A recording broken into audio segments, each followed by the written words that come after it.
Hi hello ಎಲ್ಲರಿಗೂ ನಮಸ್ತೆ. Welcome to ಬೆಳಕು KS ಅಕಾಡೆಮಿ ಕೋಲಾರ. ನಾನು ನಿಮ್ಮ ಬೆಳಕು ಹರೀಶ್. ಇವತ್ತಿನ ಈ ಒಂದು ತರಗತಿನಲ್ಲಿ ಡಿಸೆಂಬರ್ 25 ಸಂಯುಕ್ತ ಕರ್ನಾಟಕ ಒಂದು ನ್ಯೂಸ್ ಪೇಪರಲ್ಲಿ ಈ ಒಂದು ಎಡಿಟೋರಿಯಲ್ನ ನಾವು ನೋಡಿದ್ದೀವಿ. ಒಂದು ಸಂಪಾದಕೀಯ ಒಂದು ಅಂಶವನ್ನು ನಾನು ನಿಮ್ಮ ಮುಂದೆ ವ್ಯಕ್ತಪಡಿಸ್ತಾ ಇದ್ದೀನಿ. ಅಂದ್ರೆ ಈ ಒಂದು ಆರ್ಟಿಕಲ್ನ ಒಂದು ಕಂಪ್ಲೀಟ್ ಆಗಿರ್ತಕ್ಕಂಥ ಒಂದು ಪೇಜಲ್ಲಿ ಡಾಕ್ಟರ್ ಸುಧಾಕರ್ ಹೊಸಳ್ಳಿ ಅಂತಕ್ಕಂಥವ್ರು ಸಂವಿಧಾನ ತಜ್ಞರು ಒಂದು ಆರ್ಟಿಕಲ್ ಅನ್ನು ಬರೆದಿದ್ದಾರೆ. ಇದು ಯಾವುದಕ್ಕೆ ಸಂಬಂಧಪಟ್ಟಿದೆ ಅಂದ್ರೆ ನ್ಯಾಯಾಂಗಿಕ ವಿಮರ್ಶೆ ವ್ಯಾಪ್ತಿಯಲ್ಲಿ ದ್ವೇಷ ಭಾಷಣದ ಮಸೂದೆ ಅನ್ನೋದ್ರ ಬಗ್ಗೆ ತಿಳಿಸ್ಕೊಟ್ಟಿದ್ದಾರೆ. ಅಂದ್ರೆ ಸಂವಿಧಾನಕ್ಕೆ ರಿಲೇಟೆಡ್ ಆಗಿರ್ತಕ್ಕಂಥ ಪ್ರಮುಖವಾಗಿರೋ ಪ್ರಕರಣಗಳನ್ನ ಮತ್ತು ಒಂದಷ್ಟು ವಿಧಿಗಳನ್ನ ಮತ್ತೆ ರಾಜ್ಯ ಸರ್ಕಾರಕ್ಕೆ ಸಂಬಂಧಪಟ್ಟಂತೆ ಇರುವ ಅಧಿಕಾರಗಳು ಮತ್ತೆ ಸ್ಪೀಕರ್ಗೆ ಇರ್ತಕ್ಕಂಥ ಅಧಿಕಾರಗಳು ನಮ್ಮ ರಾಜ್ಯಪಾಲರಿಗಿರುವಂತ ಅಧಿಕಾರಗಳ ಬಗ್ಗೆ ಕಂಪ್ಲೀಟ್ ಆಗಿ ತಿಳಿಸ್ಕೊಟ್ಟಿದ್ದಾರೆ. ದಯವಿಟ್ಟು ವಿಡಿಯೋನ ಎಂಡ್ವರೆಗೂ ನೋಡಿ. ನಿಮ್ಗೆ ಇದು PSIಗೆ ಒಂದು PSI ಪ್ರಬಂಧಕ್ಕೆ KSಗೆ ಮತ್ತೆ ಮುಂಬರುವ ಒಂದು ಎಲ್ಲಾ ಪರೀಕ್ಷೆಗಳಿಗೂ ಇದು ಉಪಯುಕ್ತ ಅಂತ ಹೇಳುತ್ತಾ ಮೊನ್ನೆ ನಮ್ಮ ಕರ್ನಾಟಕ ಸರ್ಕಾರ ಬೆಳಗಾವಿ ಅಧಿವೇಶನದಲ್ಲಿ ದ್ವೇಷ ಭಾಷಣ ಮಾಡುವಂತ ಒಂದು ಮಸೂದೆಯನ್ನ ಇಂಟ್ರೊಡ್ಯೂಸ್ ಮಾಡಿದೆ. ಅಂದ್ರೆ ಯಾವುದೇ ಕಾರಣಕ್ಕೂ ರಾಜ್ಯದಲ್ಲಿ ದ್ವೇಷ ಭಾಷಣ ಮಾಡಬಾರದು, ಒಂದು ಸಮಾಜದ ಸ್ವಾರಸ್ಯವನ್ನ ಯಾರು ಸಹ ಕದಡಬಾರದು ಅನ್ನುವಂತ ಒಂದು ಮಸೂದೆಯನ್ನ ಇಂಟ್ರೊಡ್ಯೂಸ್ ಮಾಡಿದ್ದಾರೆ. ಈ ಒಂದು ಮಸೂದೆಗೆ ಒಂದು ವಿರೋಧ ಪಕ್ಷದ ರಾಜಕೀಯದವರು ಏನ್ ಮಾಡ್ತಾರೆ, ವಿರೋಧ ಪಕ್ಷದ ರಾಜಕೀಯ ಪಕ್ಷದವರು ಈ ಒಂದು ಮಸೂದೆಯು ರಾಜಕೀಯ ಪ್ರೇರಿತವನ್ನ ಒಳಗೊಂಡಿದೆ. ಅದರ ಜೊತೆ ಸಂವಿಧಾನದ 19ನೇ ವಿಧಿ ಏನ್ ಕರಿತೀವಿ, 19ನೇ ವಿಧಿ ವಾಕ್ ಮತ್ತು ಅಭಿವ್ಯಕ್ತಿ ಸ್ವಾತಂತ್ರ್ಯವನ್ನ ಮೊಟಕುಗೊಳಿಸುವಂತ ಒಂದು ಮಸೂದೆ ಅಂತ ಅವರು ಕಠಿಣವಾಗಿ ಏನ್ ಮಾಡಿದ ಅದನ್ನ ಟೀಕೆ ಮಾಡ್ತಾ ಇದ್ದಾರೆ. ಹಾಗಾದ್ರೆ ಈಗ ನ್ಯಾಯಾಂಗಿಕ ವಿಮರ್ಶೆಯ ವ್ಯಾಪ್ತಿಯಲ್ಲಿ ಬರುವಂತಹ ದ್ವೇಷ ಭಾಷಣ ಮಸೂದೆ ಅಂತಂದ್ರೆ ಏನು, ನ್ಯಾಯಾಂಗಿಕ ವಿಮರ್ಶೆ ಅಂದ್ರೆ ಏನು ಅದನ್ನ ನಾವು ಮುಂಚಿತವಾಗಿ ತಿಳಿದುಕೊಳ್ಳೋಣ. ನ್ಯಾಯಾಂಗಿಕ ವಿಮರ್ಶೆ ಅಂದ್ರೆ ರಾಜ್ಯ ಸರ್ಕಾರಗಳು ಮತ್ತೆ ರಾಜ್ಯ ಸರ್ಕಾರ ಸ್ಟೇಟ್ ಆಗಿರಬಹುದು, ರಾಜ್ಯ ಸರ್ಕಾರಗಳು ಮತ್ತೆ ಈ ಒಂದು ಪಾರ್ಲಿಮೆಂಟ್ ಅಂತ ನಾವು ಕರಿತೀವಿ, ಅಂದ್ರೆ ಸಂಸತ್ತು, ಈ ಸಂಸತ್ತು ಮತ್ತು ರಾಜ್ಯ ಶಾಸಕಾಂಗಗಳು ಮಾಡುವಂತ ಕಾಯ್ದೆಗಳಾಗಿರಬಹುದು ಅಥವಾ ತಿದ್ದುಪಡಿಗಳಾಗಿರಬಹುದು, ಅದು ಸಂವಿಧಾನಬದ್ಧವಾಗಿದೆಯಾ ಅಥವಾ ಸಂವಿಧಾನಕ್ಕೆ ಏನಾದ್ರೂ ವಿರುದ್ಧವಾಗಿದೆಯಾ ಅಂತ ನ್ಯಾಯಾಲಯಗಳು ಅದನ್ನ ಪರಿಶೀಲಿಸೋದಕ್ಕೆ ನಾವೇನಂತ ಕರಿತೀವಿ ಅಂದ್ರೆ ನ್ಯಾಯಾಂಗಿಕ ವಿಮರ್ಶೆ ಅಂತ ಕರಿತೀವಿ ನಾವು. ಈ ಒಂದು ನ್ಯಾಯಾಂಗಿಕ ವಿಮರ್ಶೆ ಅಂತಕ್ಕಂಥದ್ದು ಆ ಸಂವಿಧಾನದಲ್ಲಿ ಉಲ್ಲೇಖ ಇರುವಂತೆ ಸುಪ್ರೀಂ ಕೋರ್ಟ್ಗೂ ಅಧಿಕಾರ ನೀಡಲಾಗಿದೆ ಮತ್ತೆ ಹೈಕೋರ್ಟ್ಗೂ ಈ ಒಂದು ಅಧಿಕಾರವನ್ನ ನೀಡಲಾಗಿದೆ. ಅದನ್ನ ಜ್ಞಾಪಕಿಟ್ಕೊಳ್ಳಿ. ಅಂತಿಮವಾಗಿ ನ್ಯಾಯಾಂಗಿಕ ವಿಮರ್ಶೆಯನ್ನ ನೀಡುವ ಅಧಿಕಾರ ಸುಪ್ರೀಂ ಕೋರ್ಟ್ಗೂ ಸಹ ಇರುತ್ತೆ ಅನ್ನೋದನ್ನ ಜ್ಞಾಪಕಿಟ್ಕೊಳ್ಳಿ.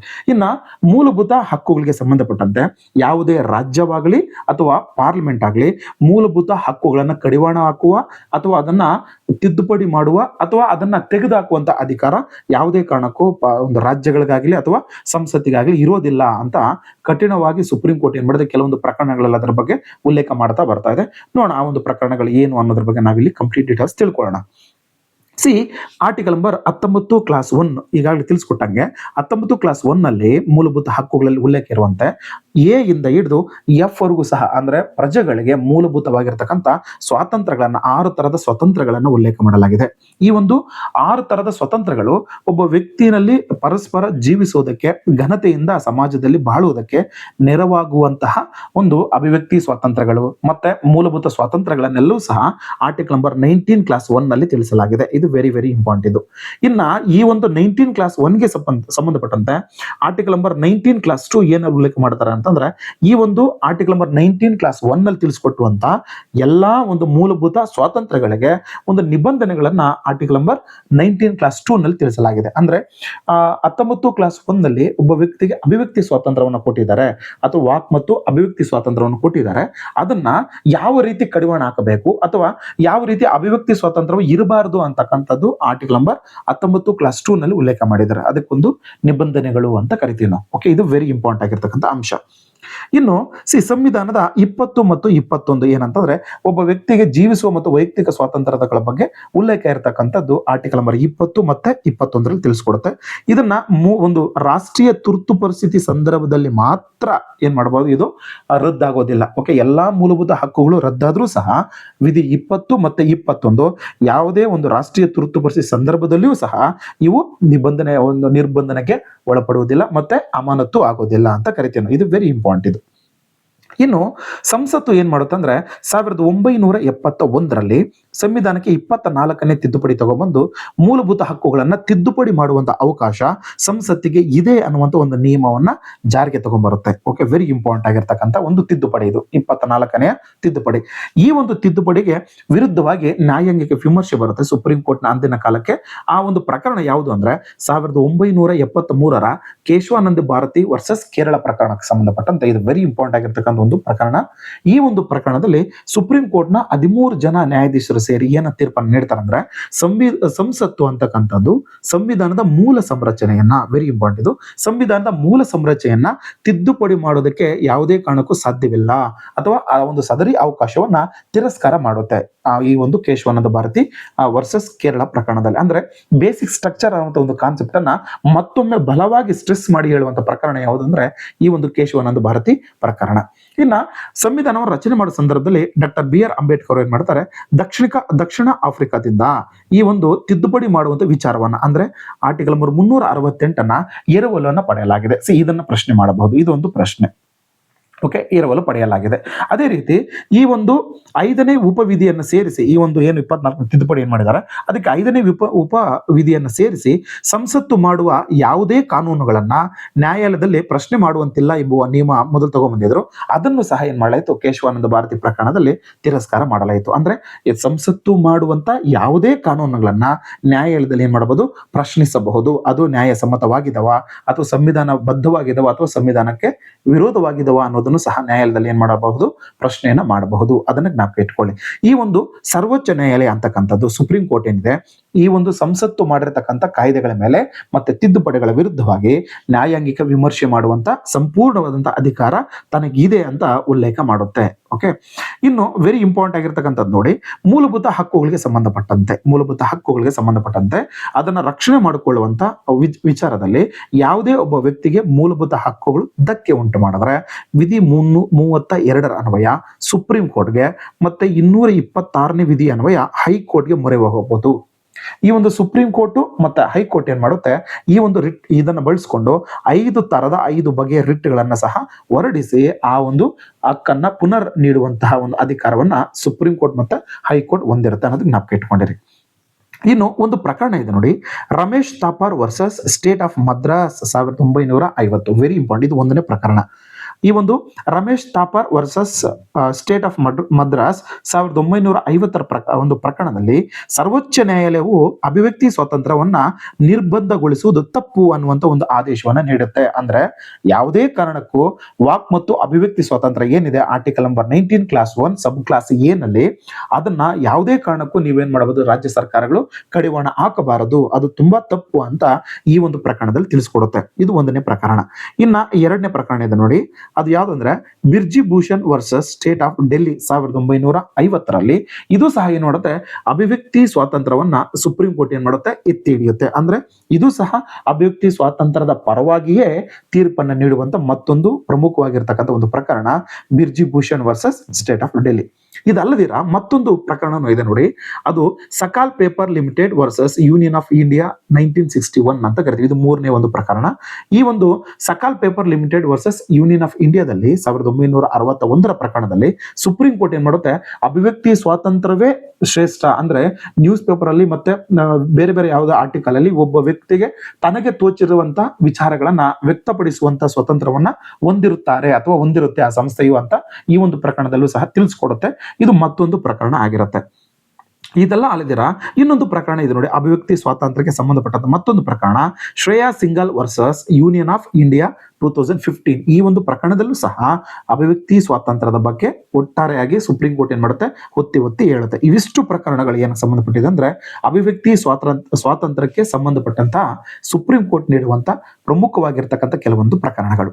ಇನ್ನು ಈ ಒಂದು ಅಭಿವ್ಯಕ್ತಿ ಸ್ವಾತಂತ್ರ್ಯಕ್ಕೆ ಸಂಬಂಧಪಟ್ಟಂತೆ ಅಥವಾ ಯಾವುದೇ ಒಂದು ವಿಚಾರವನ್ನ ಕಡಿವಾಣ ಹಾಕುವ ಸಂಬಂಧದಲ್ಲಿ ಈ ಒಂದು ರಾಜ್ಯ ಸರ್ಕಾರಗಳಿಗೆ ಏನೇನು ಅಧಿಕಾರ ಇದೆ ಅನ್ನೋದನ್ನ ನಾನು ಸ್ವಲ್ಪ ನೋಡೋದಾದ್ರೆ ನೋಡಿ, ಮೊದಲನೇ ಪಾಯಿಂಟು, ರಾಜ್ಯ ಸರ್ಕಾರಗಳು ಸಂವಿಧಾನದ ಅವಕಾಶಗಳ ಮೂಲಕ ಮೂಲಕ ಪರಮಾಧಿಕಾರವನ್ನ ಹೊಂದಿರುವುದಿಲ್ಲ. ಇಂಥವನ್ನ ಸ್ಟೇಟ್ಮೆಂಟ್ ಬೇಸ್ಡ್ ಆಗಿ ಕ್ವಶನ್ಸ್ ಅನ್ನ ಮಾಡ್ತಾ ಇರ್ತಾರೆ, ದಯವಿಟ್ಟು ನೀಟಾಗಿ ನೋಡ್ಕೊಳ್ಳಿ. ಅಂದ್ರೆ ಪರಮಾಧಿಕಾರ ಡಾಕ್ಟ್ರಿನ್ ಆಗಿರ್ತಕ್ಕಂಥ ಒಂದು ಪವರ್ ಯಾರಿಗಿದೆ ಅಂದ್ರೆ ಸಂಸತ್ತಿಗೆ ನೀಡಲಾಗಿದೆ ಹೊರತು ಯಾವುದೇ ರಾಜ್ಯ ಸರ್ಕಾರಗಳಿಗೆ ನೀಡಲಾಗಿಲ್ಲ.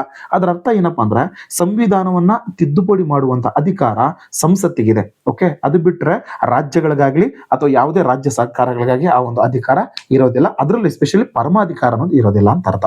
ಎರಡನೇದು, ಪರಮಾಧಿಕಾರ ಕೇವಲ ಕೇಂದ್ರ ಸರ್ಕಾರಕ್ಕೆ ಮಾತ್ರ ಇರುತ್ತದೆ ಅಂತ ಇದೆ. ಕೇಂದ್ರ ಸರ್ಕಾರ ಅಂದ್ರೆ ನಥಿಂಗ್ ಬಟ್ ಪಾರ್ಲಿಮೆಂಟ್ ಅಂತ ಅರ್ಥ. ಓಕೆ, ಇನ್ನ ಮೂರನೇ ಅಂಶ ನೋಡಿ, ಕಾನೂನು ಸುವ್ಯವಸ್ಥೆ ದೃಷ್ಟಿಯಿಂದ ರಾಜ್ಯ ಸರ್ಕಾರಗಳು ರಾಜ್ಯ ಪಟ್ಟಿಯ ವಿಷಯಗಳ ಮೇಲೆ ಕಾನೂನು ಮಾಡುವ ಸಾಂವಿಧಾನಿಕ ಅಧಿಕಾರ ಇರುವುದು ನಿಜ. ಇದು ವೆರಿ ಇಂಪಾರ್ಟೆಂಟ್. ಇದು ಅಂದ್ರೆ ರಾಜ್ಯ ಪಟ್ಟಿಯ ಮೇಲೆ ಇರುವಂತ ವಿಷಯಗಳ ಮೇಲೆ ರಾಜ್ಯ ಸರ್ಕಾರ ಏನ್ ಮಾಡಬಹುದು, ಕಾನೂನನ್ನ ಮಾಡಬಹುದು. ಓಕೆ, ವೆರಿ ಇಂಪಾರ್ಟೆಂಟ್ ಆಗಿರ್ತಕ್ಕಂಥ ಅಂಶ. ಇನ್ನ ಕೇಂದ್ರ ಪಟ್ಟಿಯಲ್ಲಿ ಇರ್ತಕ್ಕಂಥ ಅಂಶಗಳ ಮೇಲೆ ರಾಜ್ಯ ಸರ್ಕಾರ ಕಾನೂನು ಮಾಡುವಂತಿಲ್ಲ, ಮತ್ತೆ ಸಮವರ್ತಿ ಪಟ್ಟಿ ಮೇಲೆ ಇರ್ತಕ್ಕಂಥ ವಿಷಯಗಳ ಮೇಲೆ ಕಾನೂನು ಮಾಡಬಹುದು, ಕೇಂದ್ರನೂ ಮಾಡಬಹುದು ಮತ್ತೆ ರಾಜ್ಯ ಸರ್ಕಾರವೂ ಮಾಡಬಹುದು. ಆದ್ರೆ ಕೊನೆಯದಾಗಿ ಒಂದು ಪ್ರಕರಣಕ್ಕೆ ಸಂಬಂಧಪಟ್ಟಂತೆ ಕೇಂದ್ರ ಸರ್ಕಾರ ಮತ್ತೆ ರಾಜ್ಯ ಸರ್ಕಾರ ಕಾನೂನು ಮಾಡಿದ್ರೆ ಕೇಂದ್ರ ಸರ್ಕಾರದ ಕಾನೂನೇ ಶ್ರೇಷ್ಠವಾಗುತ್ತೆ. ಅದರಲ್ಲಿ ಎಸ್ಪೆಷಲಿ ಈ ಒಂದು ಕೇಂದ್ರ ಪಟ್ಟಿ ವಿಚಾರದಲ್ಲಿ ಮಾತ್ರ ನಾನು ಹೇಳ್ತಿದ್ದೀನಿ. ಇನ್ನು ರಾಜ್ಯ ಪಟ್ಟಿಯ ವಿಚಾರದಲ್ಲಿ ರಾಜ್ಯ ಸರ್ಕಾರ ಮಾಡುವ ಕಾನೂನುಗಳೇ ಶ್ರೇಷ್ಠವಾಗಿರುತ್ತೆ ಅನ್ನೋದನ್ನ ಜ್ಞಾಪಕ ಇಟ್ಕೊಂಡಿರಿ. ಇನ್ನು ನೆಕ್ಸ್ಟ್ ನೋಡಿ, ಆದ್ರೆ ರಾಜ್ಯ ಸರ್ಕಾರ ಮಾಡುವಂತಹ ಒಂದು ಕಾನೂನು ಹೆಂಗಿರ್ಬೇಕಂದ್ರೆ ಇಂತಹ ಕಾನೂನುಗಳು ಕೇಂದ್ರ ಸರ್ಕಾರದ ಕಾನೂನಿನ ವಿರುದ್ಧ ಏನಿರಬಾರದು, ಮೀರಿರಬಾರದು ಅಂತ ತುಂಬಾ ಚೆನ್ನಾಗಿದೆ. ಅಂದ್ರೆ ರಾಜ್ಯಗಳು ಮಾಡುವಂತ ಕಾನೂನುಗಳು ಕೇಂದ್ರ ಸರ್ಕಾರದ ಕಾನೂನನ್ನು ಯಾವುದೇ ಕಾರಣಕ್ಕೆ ಅದರ ವಿರುದ್ಧವಾಗಿ ಇರಬಾರದು ಅಂತ ತಿಳಿಸ್ಕೊಡುತ್ತೆ. ಅದರ ಜೊತೆ ಸಂವಿಧಾನದ ಮೂಲಭೂತ ಹಕ್ಕುಗಳು ಅತ್ಯಂತ ಮಹತ್ವ ಮತ್ತು ರಕ್ಷಣೆಯನ್ನು ಹೊಂದಿರುವಂತಹ ವಿಭಾಗದಲ್ಲಿ ಇರುತ್ತೆ. ಹಾಗಾಗಿ ರಾಜ್ಯ ಸರ್ಕಾರಗಳು ಮೂಲಭೂತ ಹಕ್ಕುಗಳನ್ನ ಕಡಿವಾಣ ಹಾಕುವಂತೆ ಅಥವಾ ರಾಜ್ಯ ಸರ್ಕಾರ ಮೂಲಭೂತ ಹಕ್ಕುಗಳನ್ನ ತಿರಸ್ಕಾರ ಮಾಡುವ, ಅದನ್ನ ಕಠಿಣ ಮಾಡುವ, ನಿರ್ಬಂಧ ಮಾಡುವಂತ ಕಾನೂನುಗಳನ್ನ ಮಾಡುವಂತಿಲ್ಲ ಅಂತ ಖಂಡಿತವಾಗಿ ಇದರಲ್ಲಿ ತಿಳಿಸ್ಕೊಳ್ಳಲಾಗಿದೆ.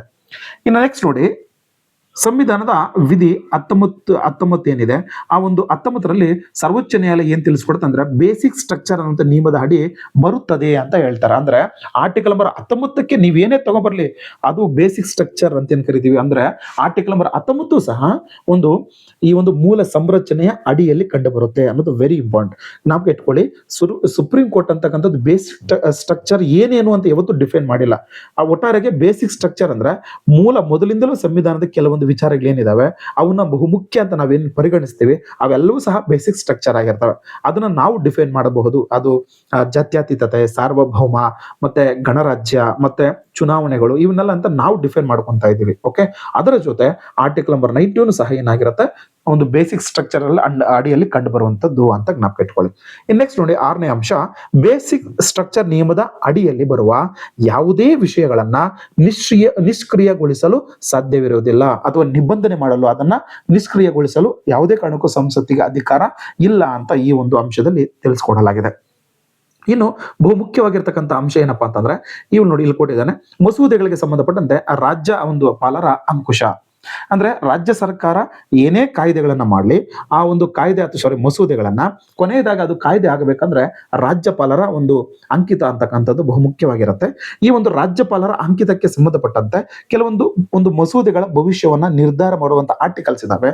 ಆ ಆರ್ಟಿಕಲ್ ನೋಡಿ, ಸಂವಿಧಾನದ 160ನೇ ವಿಧಿ, 161ನೇ ವಿಧಿ, 163, 163 ಕ್ಲಾಸ್ 2, 163 ಕ್ಲಾಸ್ 3, 166 ಮತ್ತೆ ಆರ್ಟಿಕಲ್ ನಂಬರ್ 200 ಇವಿಷ್ಟು ಸಹ ಏನಾಗುತ್ತಂದ್ರೆ ರಾಜ್ಯಪಾಲರಿಗೆ ಒಂದು ಮಸೂದೆಯ ಬಗ್ಗೆ ಅದರ ಬಗ್ಗೆ ನಿರ್ಧಾರಗಳನ್ನು ತೆಗೆದುಕೊಳ್ಳುವಂತ ವಿಶೇಷ ಅಧಿಕಾರ ರಾಜ್ಯಪಾಲರಿಗೆ ನೀಡಲಾಗಿದೆ. ಅದರಲ್ಲಿ ಸ್ಪೆಷಲ್ ನಮಗೆ ಆರ್ಟಿಕಲ್ ನಂಬರ್ 200 ಅನ್ನೋದು ಬಹುಮುಖ್ಯವಾಗಿರ್ತಕ್ಕಂಥ ಅಂಶ ಆಗಿರುತ್ತೆ. ಆರ್ಟಿಕಲ್ ನಂಬರ್ 200 ಏನ್ ಮಾಡುತ್ತೆ ಅಂದ್ರೆ ಒಂದು ಮಸೂದೆಯನ್ನ ರಾಜ್ಯಪಾಲರು ರಾಷ್ಟ್ರಪತಿಗಳ ಒಂದು ಗಮನಕ್ಕೆ ಒಂದು ರಿಸರ್ವ್ ಮಾಡುವಂತಹ ಒಂದು ಸ್ಪೆಷಲ್ ಆಗಿರ್ತಕ್ಕಂಥ ವಿಶೇಷ ಅಧಿಕಾರದ ಬಗ್ಗೆ ಉಲ್ಲೇಖ ಮಾಡ್ತದೆ ಅಂತ. ಇದಿಷ್ಟು ಈ ಒಂದು ನ್ಯಾಯಾಂಗಿಕ ವಿಮರ್ಶೆ ಅಥವಾ ನ್ಯಾಯಿಕ ವಿಮರ್ಶೆ ವ್ಯಾಪ್ತಿಯಲ್ಲಿ ದ್ವೇಷ ಭಾಷಣ ಮಸೂದೆ ಅನ್ನುವಂಥ ಒಂದು ಅಂಕಣದ ಕಂಪ್ಲೀಟ್ ಆಗಿರ್ತಕ್ಕಂಥ ಒಂದು ಅಂಶವನ್ನು ನಾನು ನಿಮ್ಮಿಂದ ತಿಳಿಸ್ಕೊಟ್ಟಿದ್ದೀನಿ. ದಯವಿಟ್ಟು ಈ ಒಂದು ವಿಡಿಯೋ ನಿಮಗೆ ಇಷ್ಟ ಆಗಿದ್ರೆ ಲೈಕ್ ಮಾಡಿ, ಶೇರ್ ಮಾಡಿ ಅಂತ ಹೇಳ್ತಾ ಮತ್ತೊಂದು ಎಡಿಟೋರಿಯಲ್ ಜೊತೆ ನಿಮ್ಮ ಮುಂದೆ ಬರ್ತೀನಿ ಅಂತ ಹೇಳ್ತಾ ಥ್ಯಾಂಕ್ ಯು ಸೊ ಮಚ್. ಮತ್ತೆ ಭೇಟಿಯಾಗೋಣ.